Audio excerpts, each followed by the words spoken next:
It was dawn on September 12, 1683.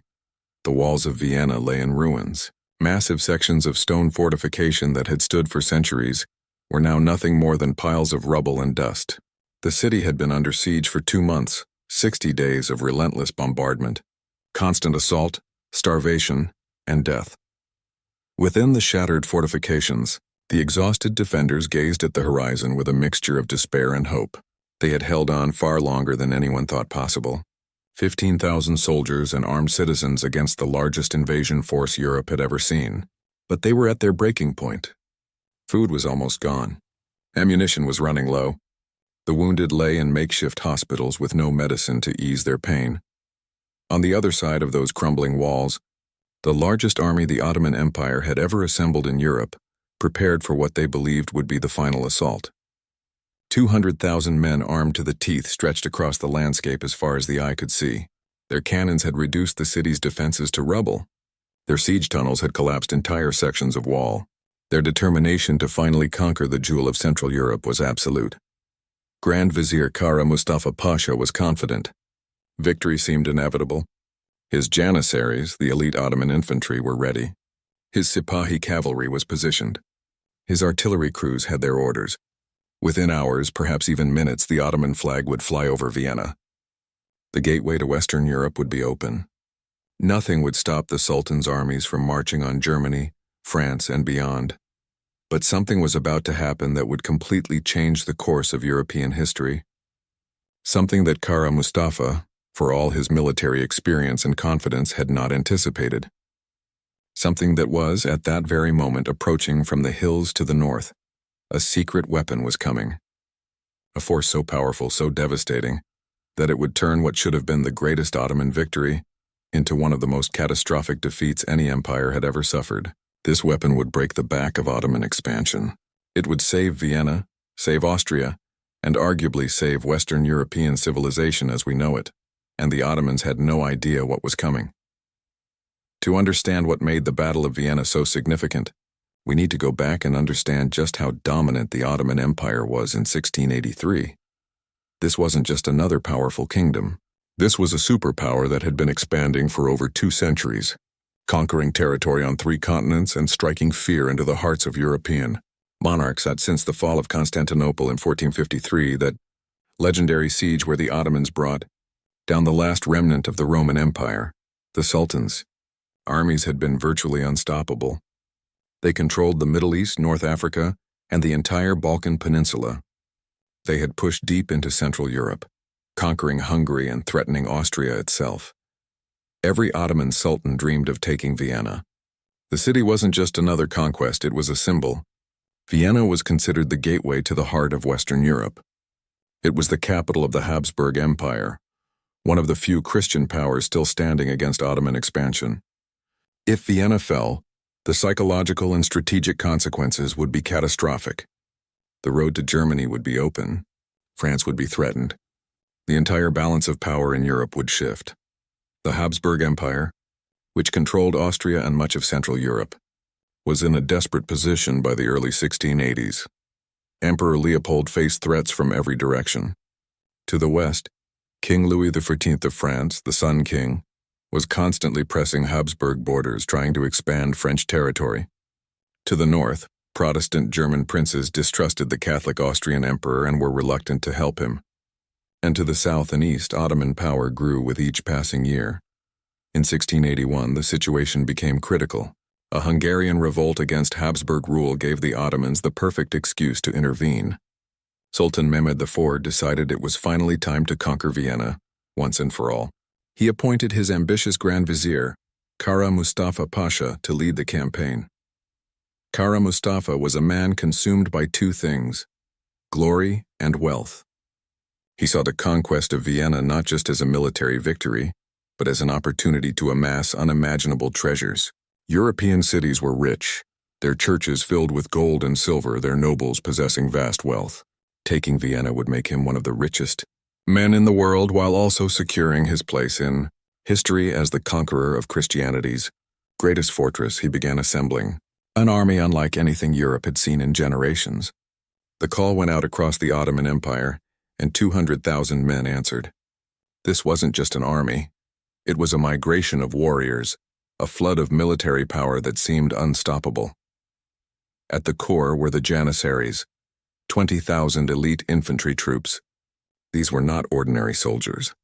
The Janissaries were taken as boys from Christian families, converted to Islam, and trained from childhood to be fanatical warriors, loyal only to the Sultan. They were disciplined, fearless, and utterly ruthless in combat. They formed the backbone of Ottoman military success. Then came the Sipahis, the heavy cavalry. These were warriors mounted on magnificent Arabian horses, armed with lances, curved sabers, and composite bows that could pierce armor at 200 yards. They were the shock troops of the Ottoman army, capable of breaking enemy formations with devastating charges. Beyond these elite units came provincial levies from across the empire. There were Crimean Tatars, fierce horsemen known for their speed and savagery. There were regiments from Wallachia, Moldavia, and Transylvania, vassals forced to contribute troops to the Sultan's war machine. There were tens of thousands of irregular troops, raiders and adventurers who followed the army hoping for plunder and glory. But what made this army truly terrifying was its artillery. The Ottomans had pioneered the use of gunpowder cannons in siege warfare. They brought with them 300 artillery pieces, including enormous bombards capable of launching stone projectiles weighing hundreds of kilograms. These were the same type of cannons that had demolished the walls of Constantinople 2 centuries earlier. Now they would be turned against Vienna. In the spring of 1683, this colossal army began its march. News of its approach spread terror throughout Central Europe. City after city surrendered without a fight. Those that resisted were razed to the ground, their populations massacred or enslaved. The Ottoman army advanced like a relentless flood, destroying everything in its path. By July, they reached the gates of Vienna. The defenders looked out from their walls and felt their hearts sink. The Ottoman encampment stretched beyond the horizon. Thousands of tents, hundreds of cannons, an endless sea of soldiers. The city had only about 15,000 defenders, a mix of imperial soldiers, urban militias, and volunteers. Against 200,000 invaders, the chances of victory seemed mathematically impossible. This was the Ottoman Empire at the absolute height of its power, bringing its full military might to bear on a single objective. Everything pointed to inevitable victory. The largest army, the best artillery, experienced commanders, and absolute determination. But they had made one critical miscalculation. They had assumed that Vienna stood alone. They had no idea that Europe was about to unite against them. And they certainly had no idea about the secret weapon that was being prepared in Poland. When the Ottoman army first appeared before Vienna's walls in July 1683, Emperor Leopold made a decision that shocked many in his court. He fled the city. The Habsburg ruler gathered his family, his most important courtiers, and his treasury, and left Vienna to its fate. This wasn't cowardice, it was strategy. If Leopold remained in the city and it fell, he would be captured or killed, and the Habsburg Empire would be leaderless. By escaping, he could rally support from across Europe, coordinate the relief effort, and ensure that even if Vienna fell, the war would continue. But his departure left the city's defenders feeling abandoned. Command fell to Count Ernst Rüdiger von Starhemberg, an experienced and determined soldier who had spent his entire life fighting Ottoman forces. Starhemberg understood the brutal mathematics of siege warfare. He knew that Vienna could not hold out indefinitely. His only hope was to buy time, to hold on long enough for a relief army to arrive. The siege began with a methodical Ottoman strategy. Rather than waste men in frontal assaults against defended walls, Kara Mustafa ordered his artillery to systematically pound the fortifications into rubble.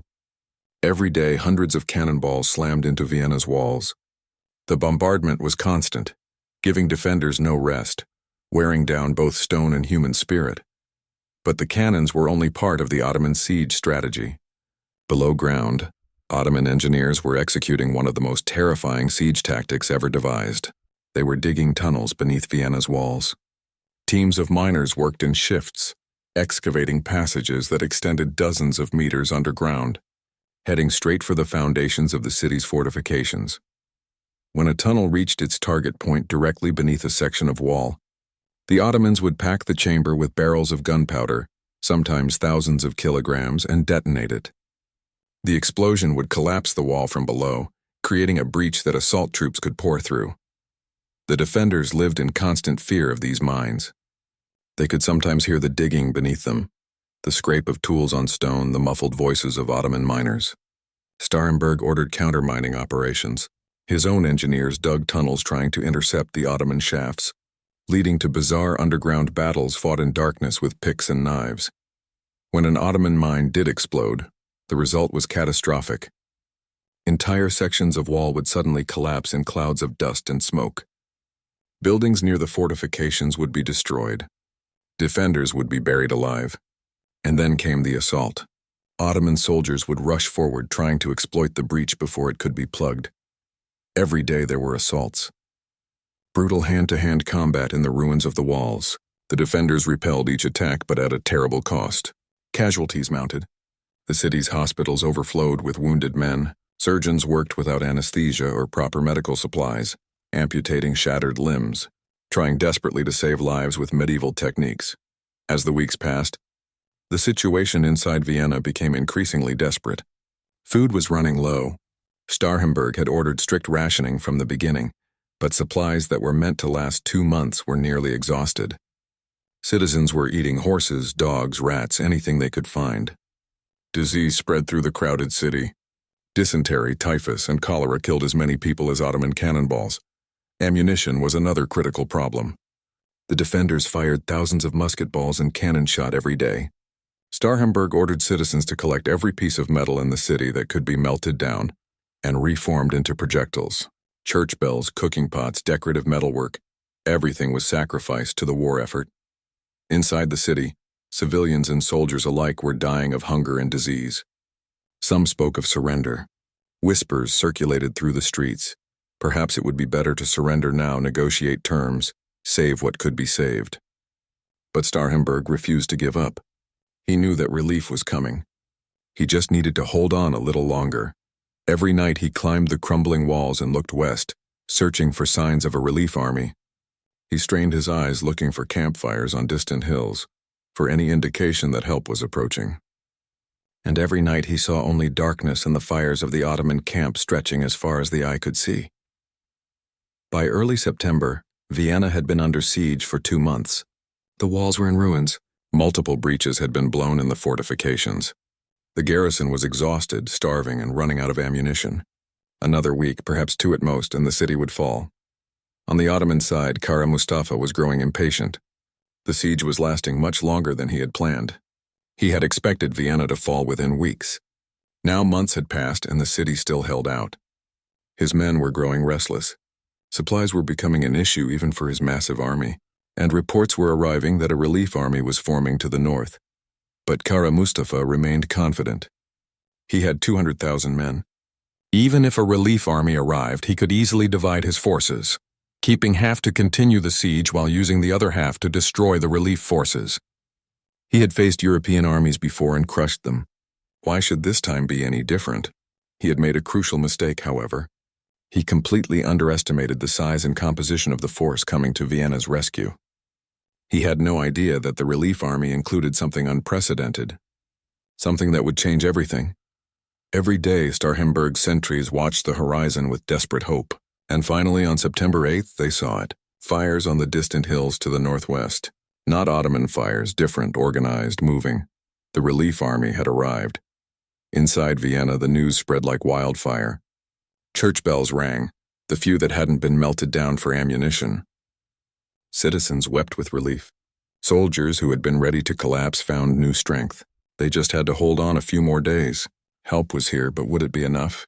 Could any relief force break through 200,000 Ottoman soldiers? The defenders didn't know. They could only hope, pray, and keep fighting. While Vienna was slowly being strangled by the Ottoman siege, a different kind of battle was being fought hundreds of miles away. This battle wasn't fought with cannons and swords, but with letters, diplomats, and desperate appeals. And the man leading this diplomatic war was Pope Innocent XIII.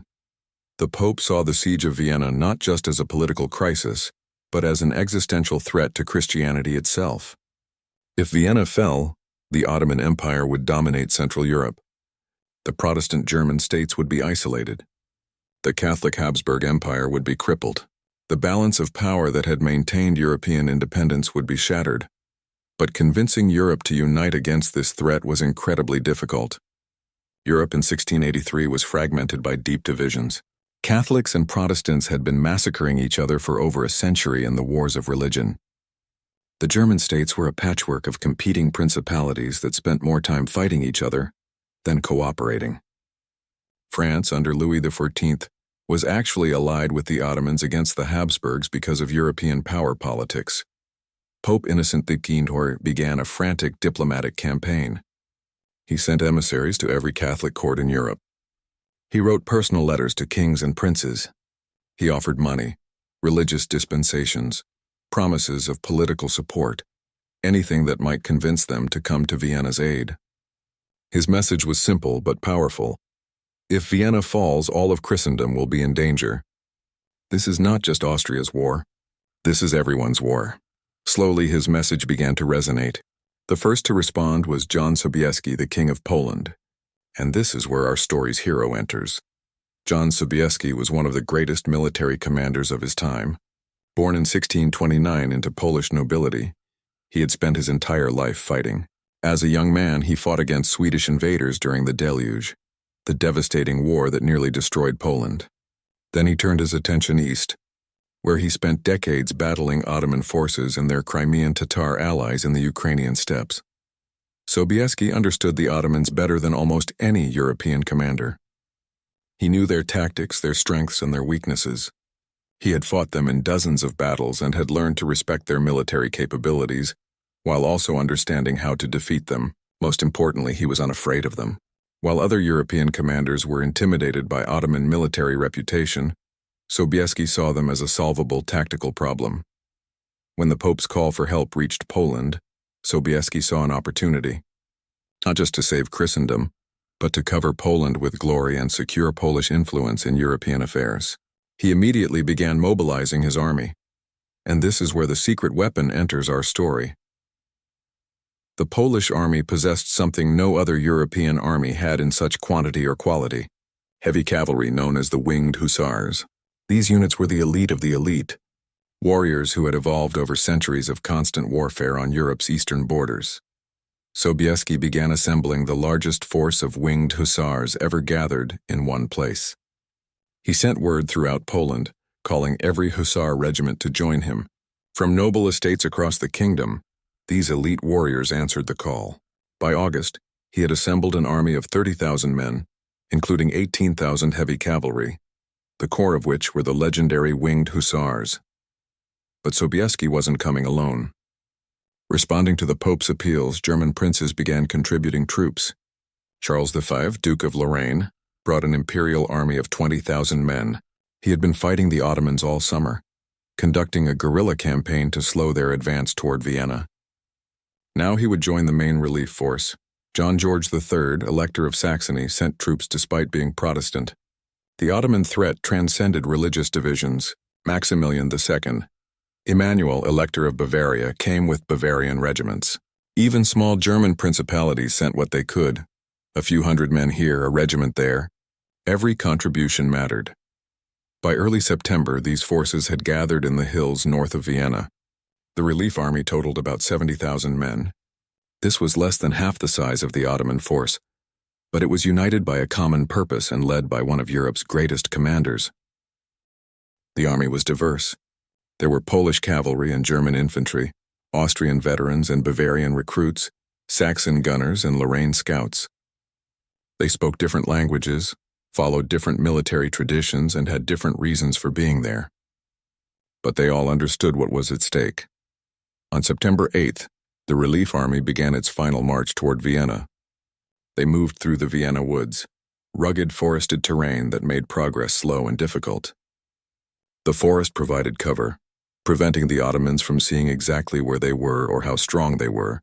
But it also meant that bringing artillery and supplies forward was brutally difficult.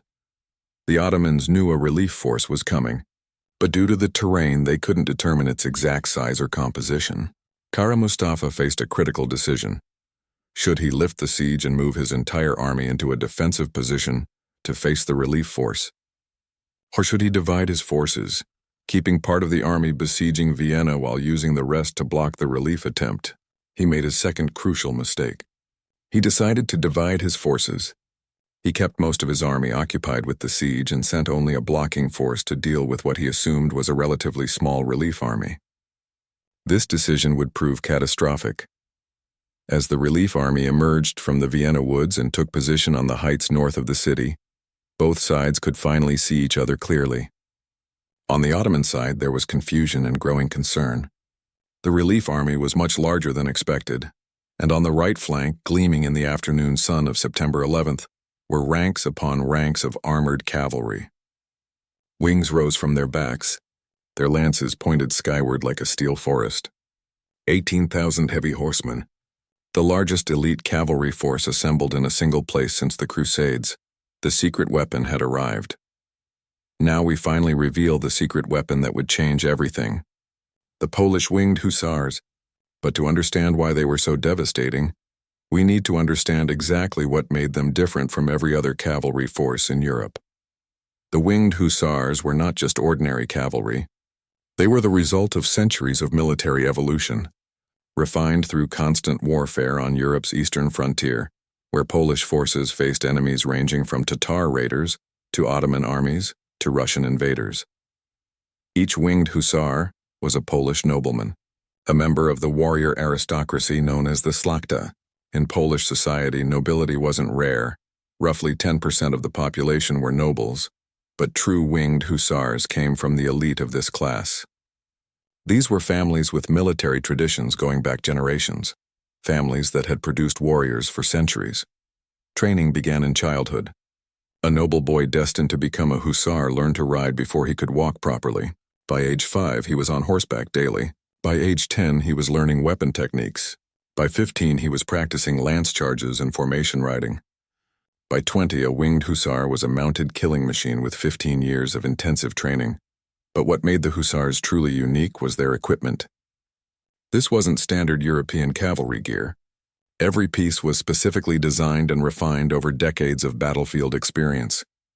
Each hussar wore a full suit of armor, but not the heavy Gothic plate armor of medieval Western knights. That style was already obsolete by 1683, too heavy, too restrictive, vulnerable to firearms. Instead, hussars wore Eastern-style armor made of overlapping steel plates. This offered exceptional protection against sabers, arrows, and even musket balls at longer ranges, while remaining light enough not to exhaust the horse. Over the armor, they wore animal skins, leopard, tiger, or lion pelts. This wasn't decoration. The pelts provided additional protection against slashing weapons. A saber that might catch and pierce cloth or leather would slide off the slick fur. It was functional combat gear that happened to look terrifying. And then there were the wings, large wooden frames covered with eagle feathers attached to the saddle or to a special harness on the hussar's back. These wings served multiple purposes. When the hussar galloped at full speed, the wings created a terrifying whistling sound, a psychological weapon designed to break enemy morale before the impact.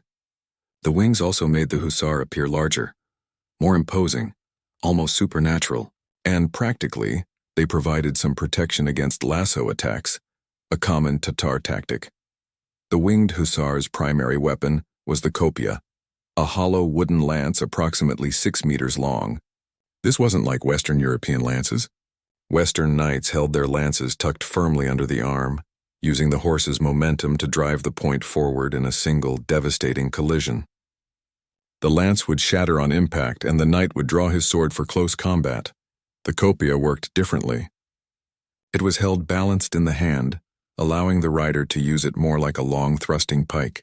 This technique meant a skilled hussar could thrust the lance through one enemy, withdraw it, and immediately thrust it into another enemy, all in a single charge.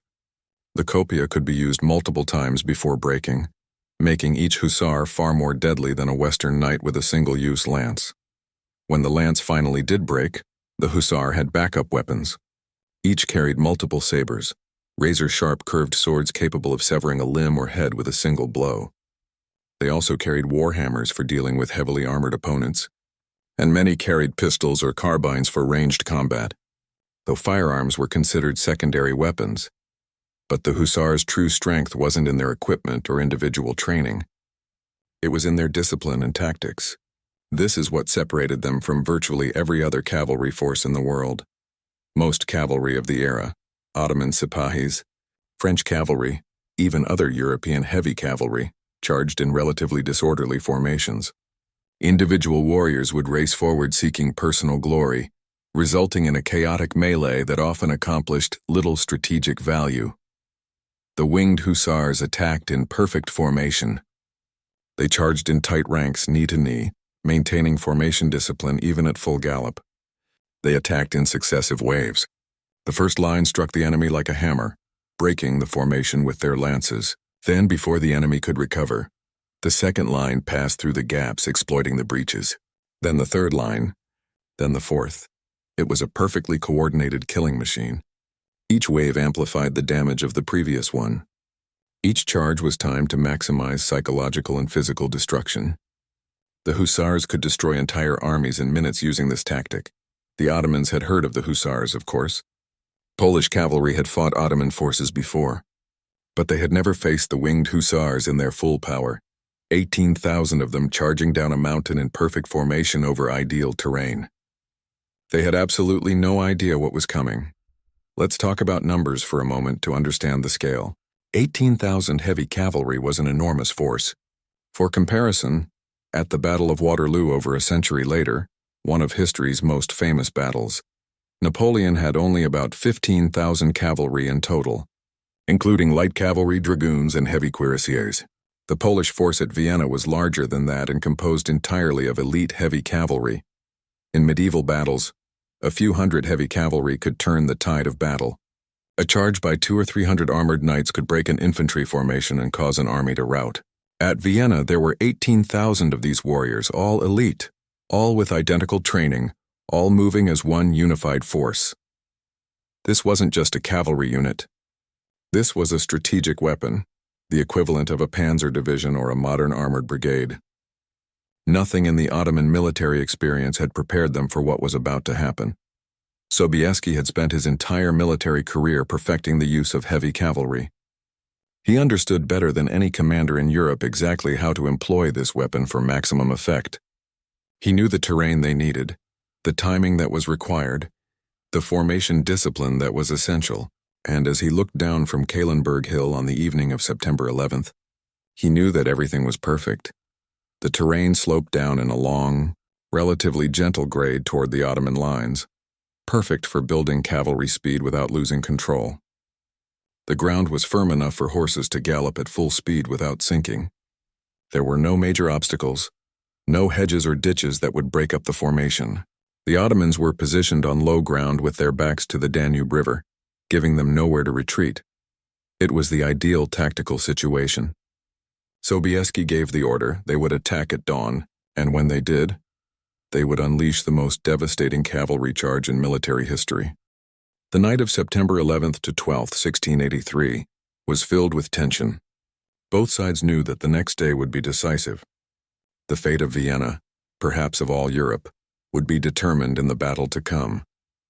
On the Christian lines, stretching across the heights north of Vienna, soldiers made their final preparations.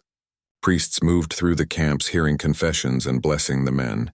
Many soldiers wrote final letters to their families, knowing they might not survive the next day. Weapons were sharpened, armor was checked, horses were fed and watered. On the Ottoman lines below, imams led prayers. Kara Mustafa held war councils with his commanders, discussing strategy and positioning. But there was growing unease in the Ottoman camp. Their scouts had finally gotten close enough to assess the relief army's size and composition. The reports were troubling. The force was larger than expected, and that mass of cavalry on the enemy's right flank looked unlike anything they had encountered before. Kara Mustafa was worried now. He had divided his forces, keeping a substantial portion focused on Vienna while positioning the rest to face the relief army. In retrospect, this was clearly a mistake. He should have either committed fully to taking Vienna before the relief army arrived, or lifted the siege entirely and positioned his whole army in a strong defensive position. Instead, he had done neither, leaving himself vulnerable on two fronts. But it was too late to change strategy now. The relief army was here. Battle would be joined at dawn. He ordered his men to prepare defensive positions and ready themselves to receive the attack. Inside Vienna, Starhemberg had heard the distant sounds of armies gathering to the north. He understood what was happening. The relief force had arrived. Now he needed to support them by attacking from inside the city, preventing Kara Mustafa from withdrawing troops to reinforce against the relief army. He gathered his exhausted, starving garrison and gave them their orders. When the battle began tomorrow, they would sally forth from the city gates and attack the Ottoman siege lines from behind. It would be dangerous, possibly suicidal, but it was necessary. After 2 months of desperate defense, they would finally go on the offense. As night fell, Sobieski climbed to a high point on Kahlenberg Hill. From here, he could see the entire battlefield spread out below him. The Ottoman army stretched across the landscape, their campfires like stars scattered across the ground. Vienna itself was visible in the distance, its walls barely standing, smoke rising from fires within the city. Sobieski studied the terrain with an expert's eye. He had been planning this attack for days, ever since the relief army had emerged from the Vienna woods. Now he confirmed what he had already assessed. The ground was perfect for his purposes. The slope from Kahlenberg Hill down toward the Ottoman left flank was about 4 kilometers, long with a gradual decline. This was ideal for cavalry. Too steep and horses would stumble and lose control. Too flat, and they wouldn't build enough speed for a devastating impact. But this slope was perfect. His hussars could start at a walk, build to a trot, then shift to a canter, and finally reach full gallop just as they struck the enemy lines. Gravity would be his ally. The descending charge would add tremendous force to the impact. The horses would be running downhill with momentum behind them, making each lance thrust even more powerful, each collision even more devastating. The Ottoman left flank, the part of their army that would receive the hussar charge, was positioned on relatively open ground. There were no major obstacles, no fortifications, no terrain features that could break up his formation.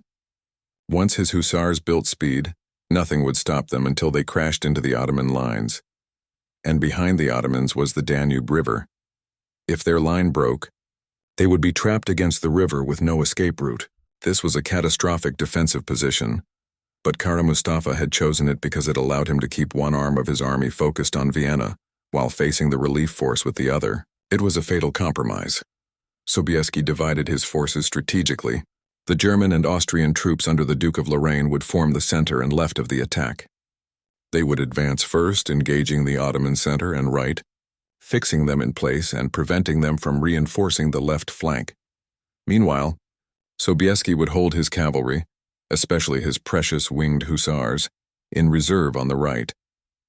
He would wait, watching the battle develop, calculating the exact moment when the Ottoman line was most vulnerable. And then, at precisely the right time, he would unleash his secret weapon.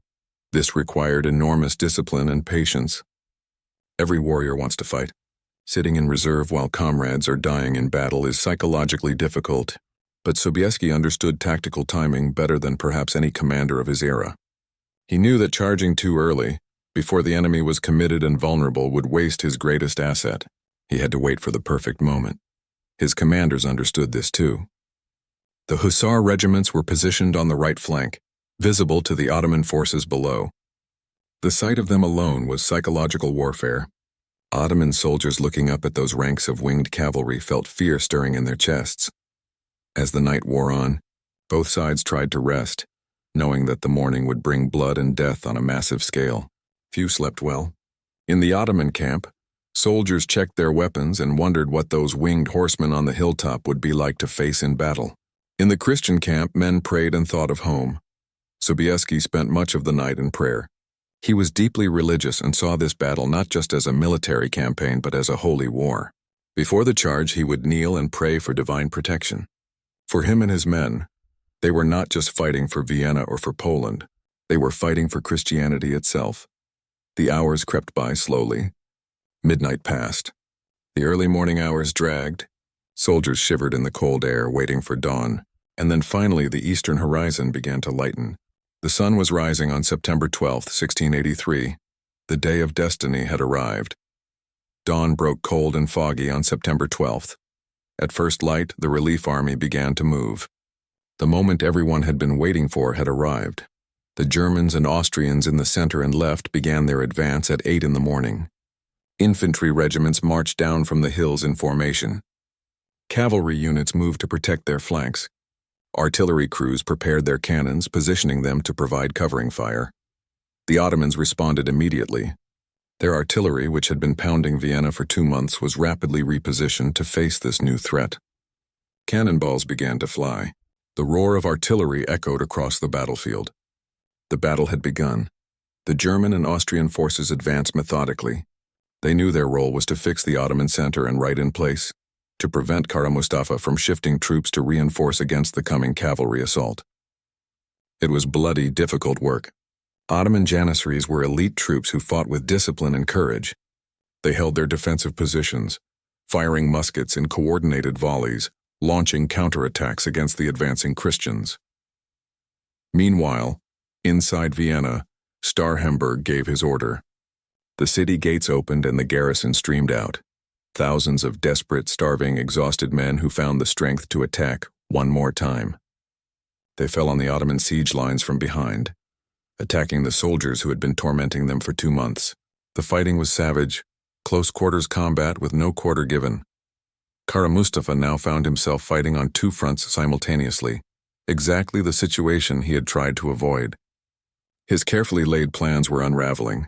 He sent messengers racing across the battlefield with new orders, trying to coordinate a defense against threats from multiple directions. Throughout the morning and into the afternoon, the battle intensified. The German and Austrian units clashed repeatedly with Ottoman defensive lines. Progress was slow and measured in meters, paid for with blood. For hours, the outcome remained genuinely uncertain. The Ottoman center was holding. The Janissaries fought fiercely, repelling assault after assault. The night of September 11th to 12th, 1683, was filled with tension. Both sides knew that the next day would be decisive. The fate of Vienna, perhaps of all Europe, would be determined in the battle to come. On the Christian lines, stretching across the heights north of Vienna, soldiers made their final preparations. Priests moved through the camps, hearing confessions and blessing the men. Many soldiers wrote final letters to their families, knowing they might not survive the next day. Weapons were sharpened, armor was checked, horses were fed and watered. On the Ottoman lines below, imams led prayers. Kara Mustafa held war councils with his commanders, discussing strategy and positioning. But there was growing unease in the Ottoman camp. Their scouts had finally gotten close enough to assess the relief army's size and composition. The reports were troubling. The force was larger than expected, and that massive cavalry on the enemy's right flank looked unlike anything they had encountered before. Kara Mustafa was worried now. He had divided his forces, keeping a substantial portion focused on Vienna, while positioning the rest to face the relief army. In retrospect, this was clearly a mistake.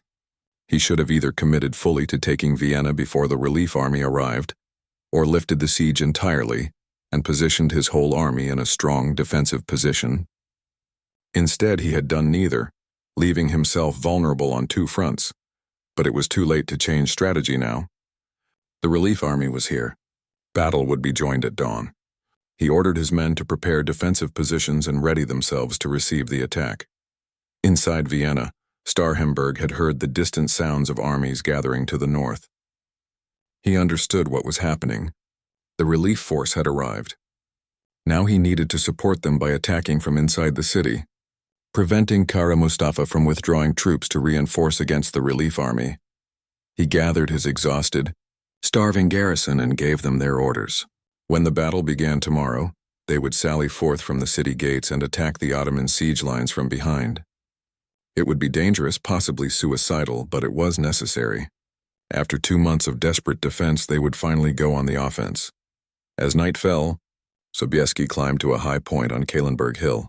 From here, he could see the entire battlefield spread out below him. The Ottoman army stretched across the landscape, their campfires like stars scattered across the ground. Vienna itself was visible in the distance, its walls barely standing, smoke rising from fires within the city. Sobieski studied the terrain with an expert's eye. He had been planning this attack for days, ever since the relief army had emerged from the Vienna woods, now he confirmed. What he had already assessed, the ground was perfect for his purposes. The slope from Kahlenberg Hill down toward the Ottoman left flank was about 4 kilometers, long with a gradual decline. This was ideal for cavalry. Too steep and horses would stumble and lose control. Too flat and they wouldn't build enough speed for a devastating impact. But this slope was perfect. His hussars could start at a walk, build to a trot, then shift to a canter and finally reach full gallop just as they struck the enemy lines. Gravity would be his ally. The descending charge would add tremendous force to the impact. The horses would be running downhill with momentum behind them, making each lance thrust even more powerful, each collision even more devastating. The Ottoman left flank, the part of their army that would receive the hussar charge, was positioned on relatively open ground. There were no major obstacles, no fortifications, no terrain features that could break up his formation. Once his hussars built speed, nothing would stop them until they crashed into the Ottoman lines. And behind the Ottomans was the Danube River. If their line broke, they would be trapped against the river with no escape route. This was a catastrophic defensive position, but Kara Mustafa had chosen it because it allowed him to keep one arm of his army focused on Vienna while facing the relief force with the other. It was a fatal compromise. Sobieski divided his forces strategically. The German and Austrian troops under the Duke of Lorraine would form the center and left of the attack. They would advance first, engaging the Ottoman center and right, fixing them in place and preventing them from reinforcing the left flank. Meanwhile, Sobieski would hold his cavalry, especially his precious winged hussars, in reserve on the right. He would wait, watching the battle develop, calculating the exact moment when the Ottoman line was most vulnerable. And then, at precisely the right time, he would unleash his secret weapon. This required enormous discipline and patience. Every warrior wants to fight. Sitting in reserve while comrades are dying in battle is psychologically difficult. But Sobieski understood tactical timing better than perhaps any commander of his era. He knew that charging too early, before the enemy was committed and vulnerable, would waste his greatest asset. He had to wait for the perfect moment. His commanders understood this too. The hussar regiments were positioned on the right flank, visible to the Ottoman forces below. The sight of them alone was psychological warfare. Ottoman soldiers looking up at those ranks of winged cavalry felt fear stirring in their chests. As the night wore on, both sides tried to rest, knowing that the morning would bring blood and death on a massive scale. Few slept well. In the Ottoman camp, soldiers checked their weapons and wondered what those winged horsemen on the hilltop would be like to face in battle. In the Christian camp, men prayed and thought of home. Sobieski spent much of the night in prayer. He was deeply religious and saw this battle not just as a military campaign but as a holy war. Before the charge, he would kneel and pray for divine protection. For him and his men, they were not just fighting for Vienna or for Poland. They were fighting for Christianity itself. The hours crept by slowly. Midnight passed. The early morning hours dragged. Soldiers shivered in the cold air waiting for dawn. And then finally the eastern horizon began to lighten. The sun was rising on September 12, 1683. The day of destiny had arrived. Dawn broke cold and foggy on September 12th. At first light, the relief army began to move.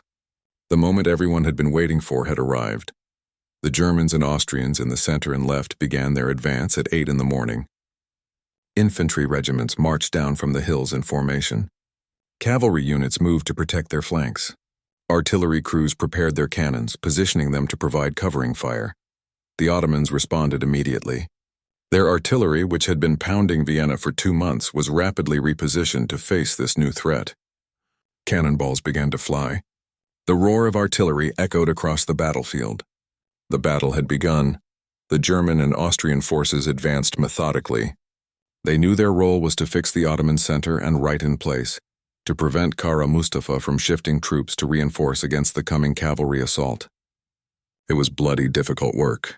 Ottoman janissaries were elite troops who fought with discipline and courage. They held their defensive positions, firing muskets in coordinated volleys, launching counterattacks against the advancing Christians. Meanwhile, inside Vienna, Starhemberg gave his order. The city gates opened and the garrison streamed out. Thousands of desperate, starving, exhausted men who found the strength to attack one more time. They fell on the Ottoman siege lines from behind, attacking the soldiers who had been tormenting them for 2 months. The fighting was savage, close-quarters combat with no quarter given. Kara Mustafa now found himself fighting on 2 fronts simultaneously, exactly the situation he had tried to avoid. His carefully laid plans were unraveling. He sent messengers racing across the battlefield with new orders, trying to coordinate a defense against threats from multiple directions. Throughout the morning and into the afternoon, the battle intensified.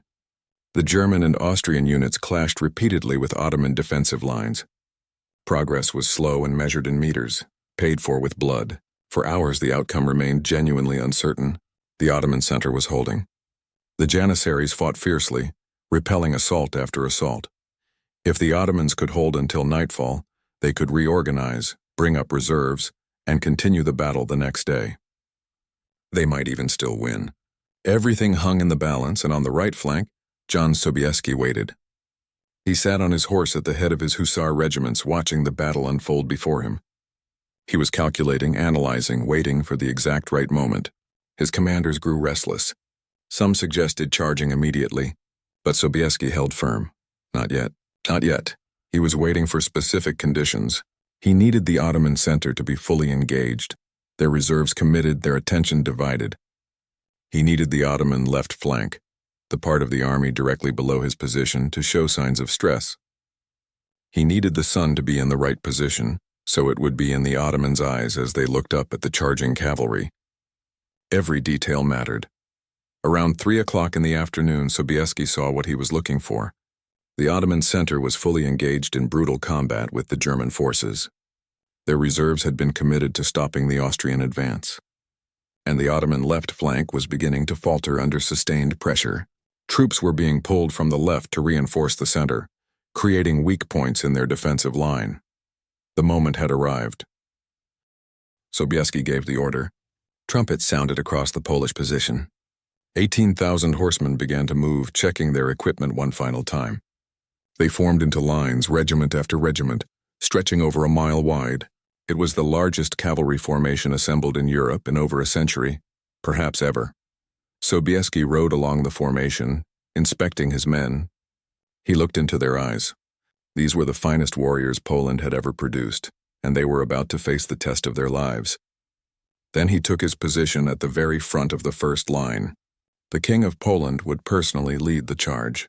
He would be the first to hit the enemy lines. He raised his sword high. Along the mile-wide formation, 18,000 lances lifted toward the sky. The wings of the hussars whispered in the wind, creating an eerie musical sound that carried across the battlefield. Ottoman soldiers on the left flank looked up and saw the hilltop suddenly come alive with movement. Sobieski lowered his sword, pointing it at the enemy below.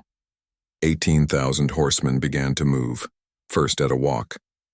The formation moved forward in perfect order, knee to knee, maintaining strict discipline. The ground began to slope downward. The pace increased to a trot. The whisper of wings grew louder. The rumble of hooves began to shake the earth. The slope grew steeper. The pace increased to a canter.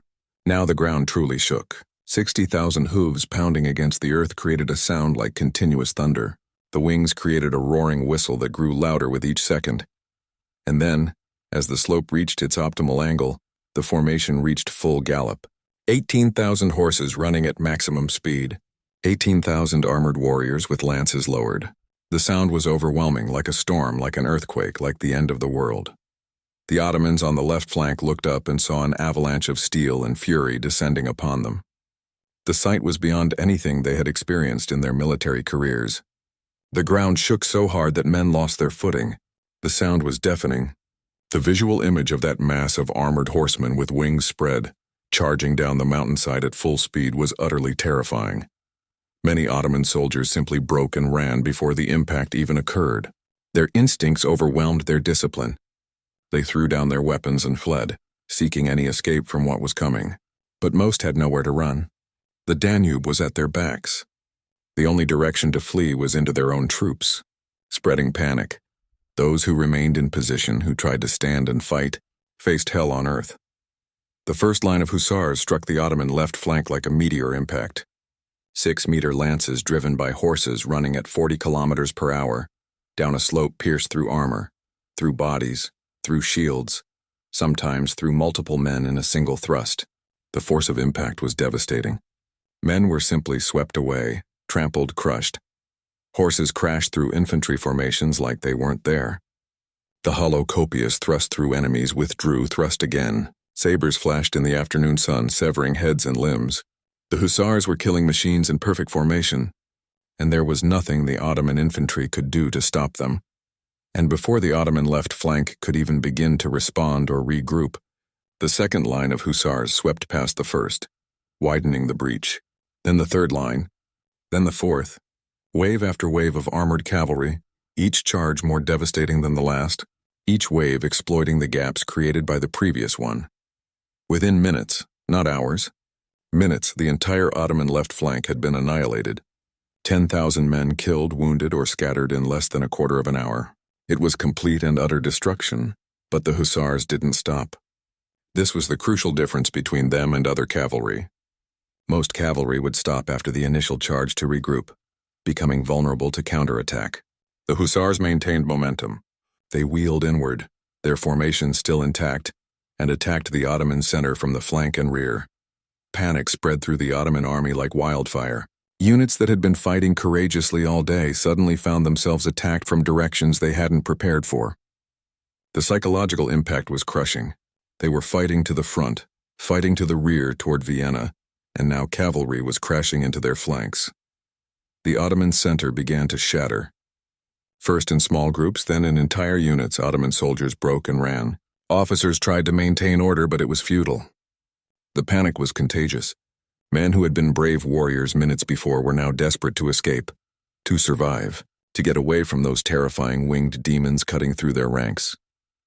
Kara Mustafa tried desperately to reorganize his forces. He rode through the chaos shouting orders, trying to rally his troops, trying to establish some kind of defensive line. But it was hopeless.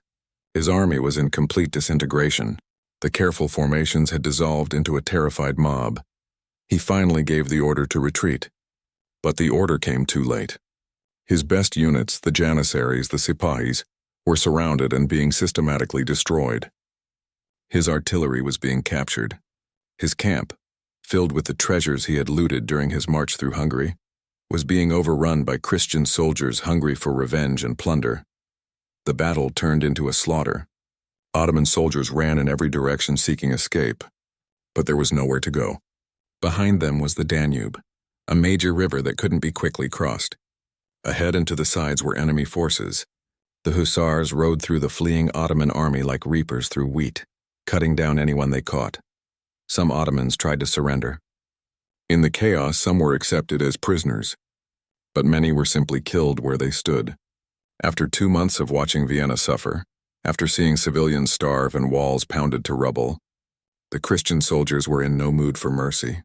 By nightfall, the Ottoman army had ceased to exist as a fighting force. What had been 200,000 men in the morning was now a scattered mass of refugees fleeing back toward Hungary. The battlefield was covered with bodies. Contemporary estimates suggested at least 15,000 Ottoman soldiers lay dead, with tens of thousands more wounded or captured. The relief army had lost fewer than 2,000 men. It was one of the most lopsided victories in military history. An army less than half the size of its opponent had achieved total victory in a single afternoon. Inside Vienna, citizens who had endured 2 months of siege emerged from the ruins of their walls. They saw the Ottoman army in full retreat, their camps abandoned, their siege equipment captured. They wept with joy and relief. The nightmare was over. Vienna was saved, and all thanks to a cavalry charge. A secret weapon that had utterly destroyed the largest army the Ottoman Empire had ever assembled. 18,000 Polish hussars had changed the course of history in less than an hour. When the sun set on September 12, 1683, the landscape around Vienna had been transformed into a scene of absolute carnage. The battlefield was littered with bodies stretching for kilometers. Abandoned weapons, broken artillery pieces, and discarded equipment covered the ground. The Ottoman camp, which hours earlier had housed 200,000 men, now stood empty, its treasures being systematically looted by victorious Christian soldiers. The scale of the Ottoman defeat was staggering. Modern historians estimate that at least 15,000 Ottoman soldiers died on the battlefield itself. But that number only tells part of the story. In the days following the battle, as Christian forces pursued the fleeing Ottoman army, tens of thousands more were killed. Many drowned trying to cross rivers in their panicked retreat. Others were cut down by Hungarian irregulars who took revenge for the Ottoman army's brutal march through their territory months earlier.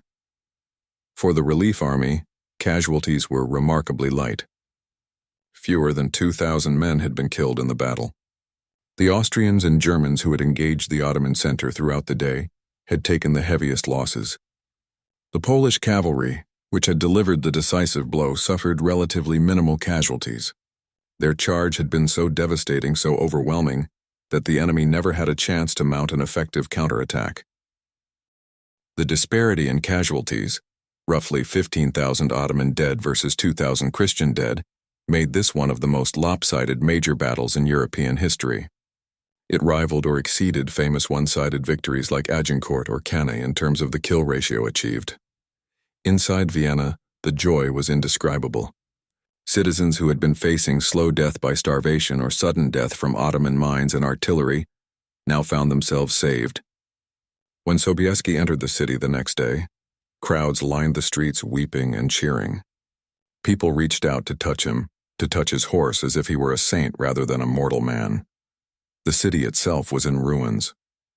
Entire sections of the walls had collapsed. Buildings near the fortifications were destroyed. The scars of 2 months of constant bombardment were visible everywhere. But Vienna had survived. The people had survived. And now they could rebuild. The Ottoman camp proved to be a treasure trove beyond anyone's imagination. Kara Mustafa had indeed been motivated partially by greed, and he had brought with him or accumulated during his march an enormous amount of wealth. There were chests filled with gold and silver coins. There were fine carpets, jeweled weapons, precious manuscripts, and exotic spices.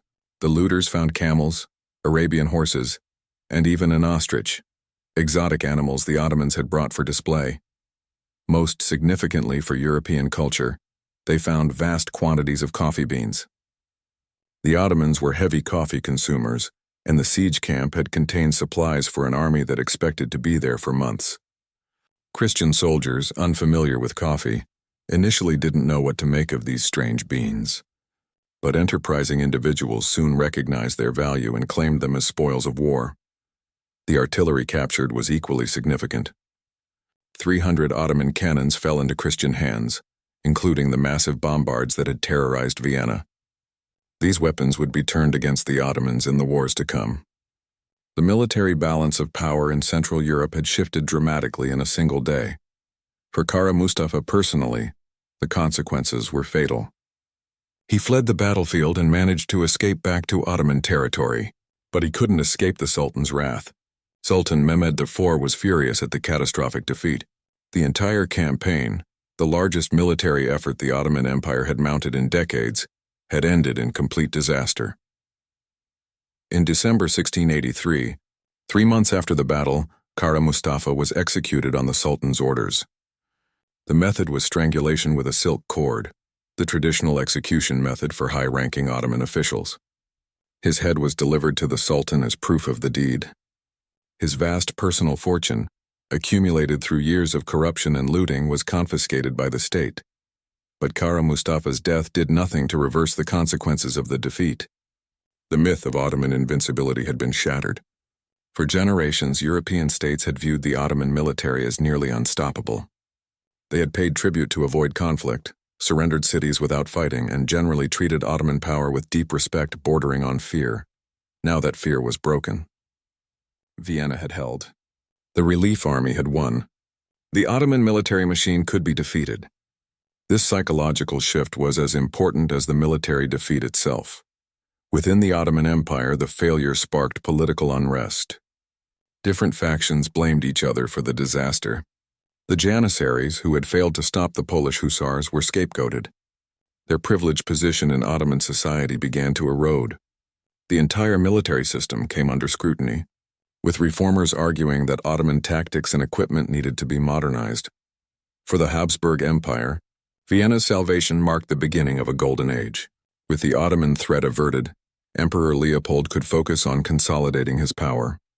In the years following the battle, Habsburg forces, often still led by Sobieski and his Polish army, launched a counter-offensive against the Ottomans. Within a few years, all of Hungary was reconquered. The Habsburgs pushed into Transylvania, into Croatia, into the Balkans. Territory that had been under Ottoman control for generations returned to Christian rule. The Habsburg Empire, which had been on the defensive for decades, suddenly became an expanding power. Vienna itself was transformed. From a frontier fortress city constantly under threat, it became the brilliant heart of a secure empire. The magnificent Baroque architecture that Vienna is famous for today, the palaces, the churches, the grand boulevards, was largely built in the century after 1683, financed by the wealth that flowed from newly conquered territories and from a city that no longer had to spend every resource on survival. For John Sobieski, the immediate aftermath brought glory beyond measure. He became a hero throughout Christian Europe. Pope Innocent XI called him the savior of civilization. Songs were written about him. Paintings depicted his charge down Kahlenberg Hill. His name became synonymous with courage and military genius. He sent a message to the Pope shortly after the victory, paraphrasing Julius Caesar's famous words, Veni, vidi, Deus vicit. I came, I saw. God conquered. This phrase captured the spirit of how the victory was perceived, not merely as a military triumph, but as a divine intervention, a sign that God favored the Christian cause. But for Poland as a nation, the long-term consequences were more complicated. Poland had expended enormous resources on the Vienna campaign, mobilizing 30,000 troops, transporting them across Central Europe, supplying them for months. All of this was extraordinarily expensive. And what did Poland receive in return? Glory, certainly. Prestige, absolutely. But territorially and economically, Poland gained almost nothing from the victory. The Habsburgs reconquered Hungary but didn't share it with Poland. The German princes reclaimed their territories, but offered Poland no compensation for its critical role in saving them. Poland had saved Europe but received little tangible reward. This would have devastating long-term consequences. In the decades following Vienna, Poland remained militarily strong but economically weak and politically dysfunctional. The Polish-Lithuanian Commonwealth's unique political system, which gave every nobleman veto power over any legislation, made effective governance nearly impossible. Reforms couldn't be passed. Taxes couldn't be collected efficiently. The state gradually weakened. Meanwhile, Poland's neighbors, Prussia, Austria, and Russia, were modernizing, centralizing, and growing stronger. And these same powers that Poland had helped save at Vienna would eventually turn on their savior. In the late 18th century, they would divide Poland among themselves in a series of partitions, erasing it from the map of Europe for over a century. There's a tragic irony in this. The weapon that saved Europe couldn't save Poland itself. The Hussars could win battles but couldn't solve the deep structural problems of Polish governance. Military glory meant nothing without a stable political and economic foundation. But all of that lay in the future. In September 1683, in the immediate aftermath of the battle, there was only joy, relief, and celebration. Vienna was saved. The Ottoman advance was stopped. Christianity had triumphed over what seemed like impossible odds. And in the center of it all were the Winged Hussars, their armor still stained with blood, their lances broken from use, their horses exhausted but victorious. They had done what no other force could have done. They had turned the tide of history in a single afternoon charge down a hillside.